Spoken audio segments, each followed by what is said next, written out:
हरे कृष्ण.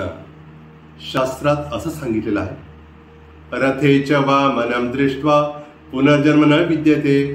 याचा अर्थ असा आहे की रथावर आरूढ झालेल्या भगवंताचं जो कोणी दर्शन करतो त्याला पुनर्जन्म कधीच प्राप्त होत नाही.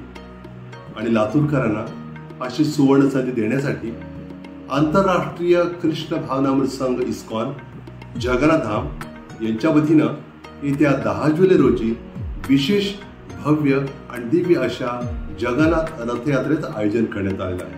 आणि या रथयात्रेचा शुभारंभ येत्या 10 जुलै रोजी दुपारी 2 वाजता गांधी चौकातील महालक्ष्मी मंदिरापासून शुभारंभ होईल. आणि रथ सर्व भक्तांद्वारे ओढला जात राजीव गांधी चौकातून अवसानवरून असलेल्या जगन्नाथ मंगल कार्यालयामध्ये जी सांगता होईल. आणि त्या ठिकाणी सांस्कृतिक कार्यक्रम, प्रवचन, नाम संकीर्तन आणि सर्वांसाठी महाप्रसाद असणार.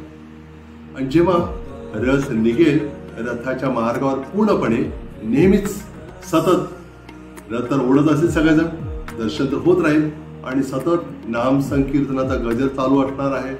त्याशिवाय प्रसाद वितरण होईल आणि ग्रंथ वितरणही होईल. आणि अशा सुंदर अशा दिव्य रथयात्रेमध्ये आपण सहभागी व्हायचं आहे. आणि आपल्याला जर खरोखरच वाटत असेल या रथयात्रेमध्ये आपलाही सहभाग व्हायला हवा, आपण काही सहकार्य करायचं असेल तर पुढे दिलेल्या नंबरवर आपण संपर्क करा आणि अवश्य लाभान्वित व्हा. धन्यवाद. हरे कृष्ण. जय जगन्नाथ.